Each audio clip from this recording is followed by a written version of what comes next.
ini negara yang tidak menyiapkan. Jadi bukan rakyatnya, bukan salah rakyat. Negaranya nggak nyiapin trotoar, ya jangan harap rakyatnya jalan kaki. Nah, apa yang terjadi? Seperti contoh kasus.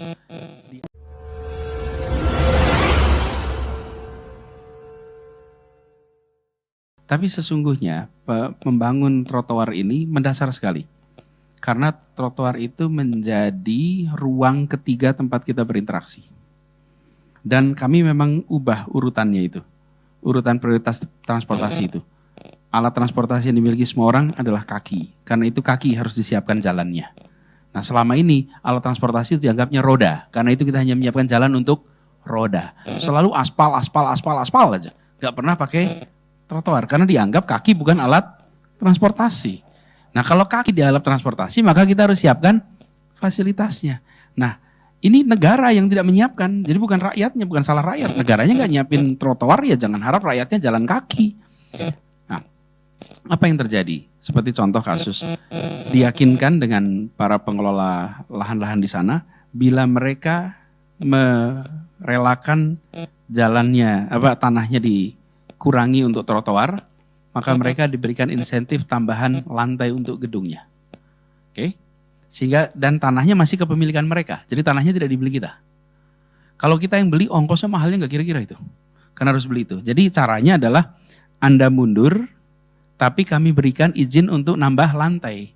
KLB-nya ditambah. Jadi mereka kehilangan depan tapi bisa naik gitu. Kan sama-sama untung jadinya. Oke, terus yang kedua. Pak Prapto kalau datang ke mall, menentukan mau makan nih sama keluarga, contoh aja nih, menentukan restoran dulu atau parkir dulu?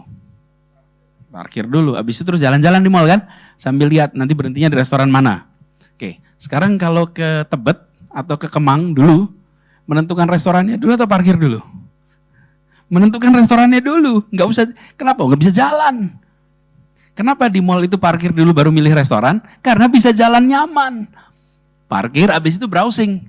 Yuk maunya yang mana gitu. Sekarang Anda bisa melakukan itu. Parkir dulu, pakai trotoar, browsing mau makannya di mana. Mendadak kita punya pilihan banyak sekali.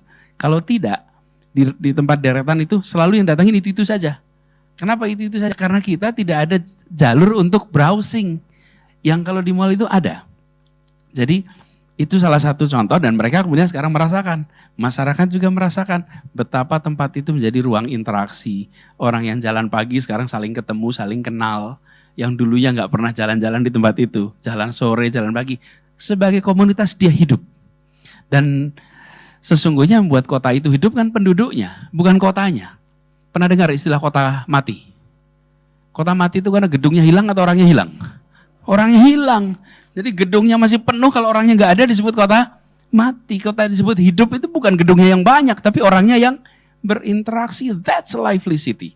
Jadi inilah yang kita coba bangun. Nah, untuk bisa meyakinkan daerah-daerah lain, maka kita mulai dengan beberapa lokasi. 1 Sudirman, 2 Kasablanka, 3 Cikini, 4 Kemang. Itu jadi contoh. Habis itu kalau kita bangun tempat lain kita bisa nanti seperti di sana ya gitu. Tapi kalau kita tidak punya percontohannya sulit sekali untuk bisa meyakinkan. Nah memang prosesnya kemarin sempat agak terhambat karena dananya berhenti akibat pandemi COVID. Tapi dengan pandemi COVID saja dalam waktu 4 tahun itu terbangun 240 km trotoar di seluruh Jakarta.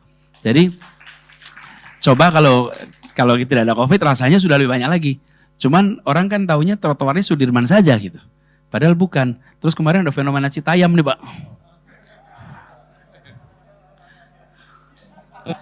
Iya itu ramai itu Pak fenomena Citayam.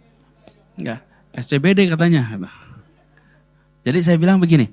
Dulu jalan yang penuh gedung pencakar langit itu hanya miliknya para pengusaha, hanya miliknya para profesional yang bekerja di jalan itu. Jalan Sudirman itu hanya dinikmati oleh sekelompok kecil rakyat Indonesia. Yang bisa menikmati yang kantornya di situ. Rakyat kebanyakan nggak bisa menikmati jalan Jenderal Sudirman itu. Itu bukan milik kita jalannya. Itu milik yang bekerja di sana.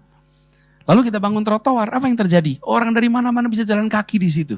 Jalan dengan harga tanah termahal di Republik ini sekarang boleh dinikmati oleh siapa saja. Iya.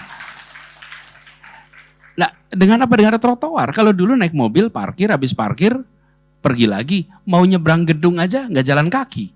Dibangun JPO, bahkan JPOS dibangun. Jalan penyeberangan orang dan sepeda.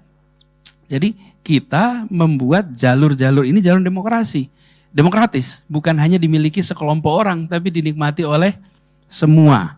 Jadi sekarang Jalan Jenderal Sudirman itu kompetitornya adalah Ancol. Mau jalan-jalan silahkan ke Sudirman, gak usah pergi ke Ancol.